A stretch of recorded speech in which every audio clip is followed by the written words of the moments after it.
Goeiemorgen, friends. It's been so long since we spoke. It's about 7 years now, in fact, just over 7 years since I was with you in Bellville. And I'm sure there are many people there who have no idea who I am. My name's Gordon Ramsay. It was my privilege to be with you in the Bellville Congregational Church 7 years ago as part of a ministry exchange. And these days I'm still back at Kippax Uniting Church in Canberra. But to more important things. Today we are reflecting on a magnificent passage in the book of Acts. Acts chapter 2 verses 42 to 47. I'm not sure if it's one of the most inspiring passages about the life of the church, or if it's one of the most intimidating passages about the life of the church. And maybe it's a bit of both. There is teaching, there is devotion, there is fellowship, there is signs and wonders and miracles. People are holding things in common and sharing all that they have. The church is held in good standing by people outside the life of the church. What an absolute amazing scene. There's something in us, I think, that loves this passage because it is inspiring. It does give us a sense of what the church can be. There is something in us that would love to be part of a church that has that level of togetherness, of devotion, of wonder. And yet there's also something in that passage which is a little bit, it is intimidating. It's scary.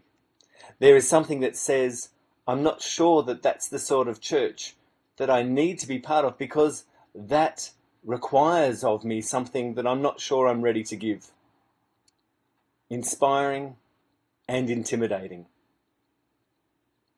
Acts gives us pictures of what the church may be.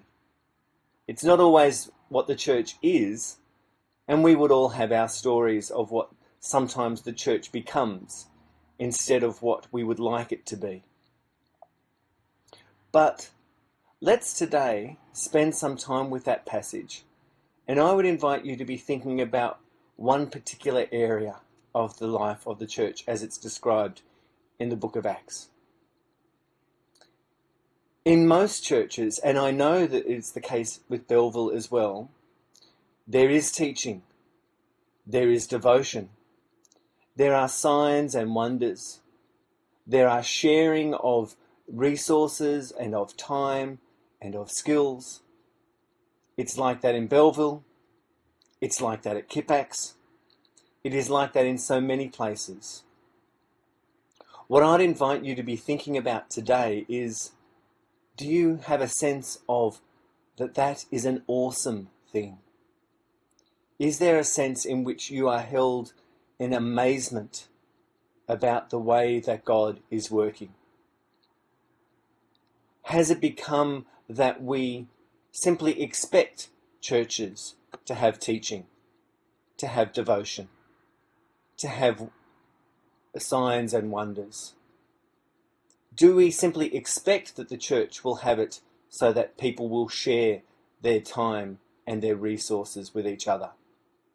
Or are we amazed by that?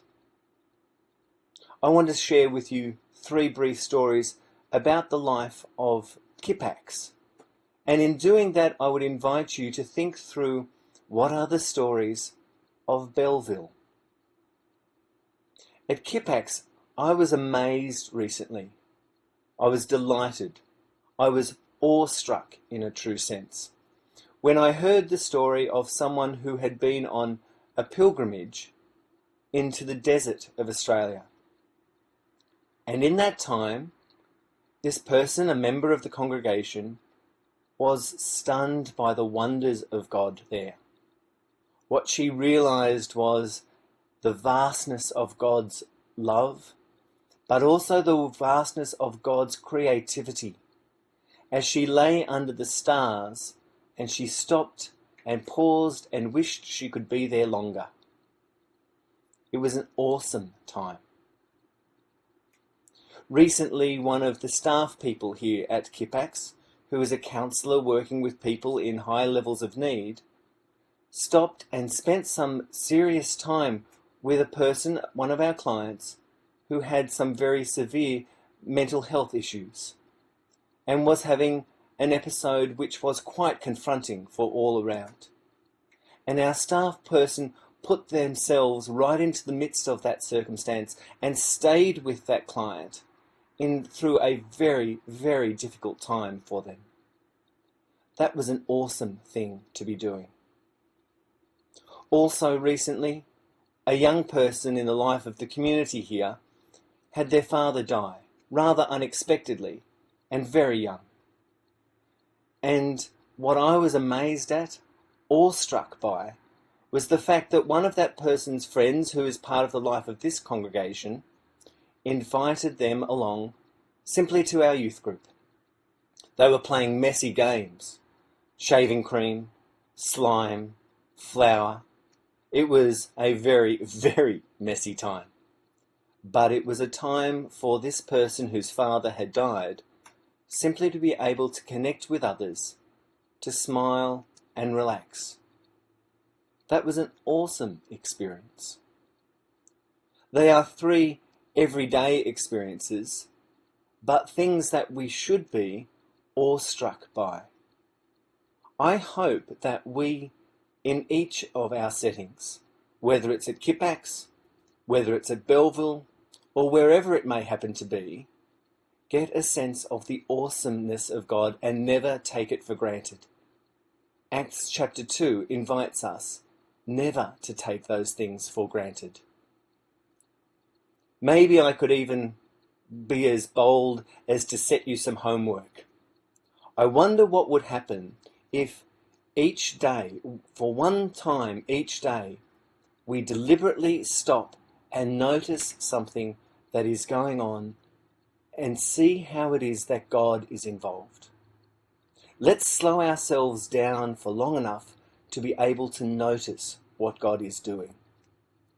And once we've noticed, let's take the time to tell someone. Seeing this Sunday is brought to you by the media committee, maybe you could send an email.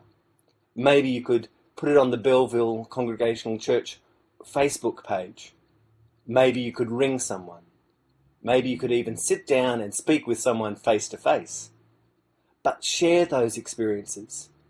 Let each other know the awesome things that God is doing. That in itself becomes a transforming time for us, a transforming time for our church, and a transforming time for the community that we live in. It becomes infectious for us to be able to share the wonders of God. It has been an absolute delight to speak with you again today. I wish that instead of a media committee, you had an air flights committee and you could have flown me over for the weekend. Maybe next time I'll piggyback onto the back of a Brumbies flight or something and come over. That would be delightful. But my greetings to you. May grace and peace be with you. Love to you from myself, from Lindell, from Joel, and from Justine. And Joel and Justine are indeed a little bit bigger and older than when we were there 7 years ago. May God's blessings be with you, and may you always be aware of the awesomeness of our wonderful God. Amen.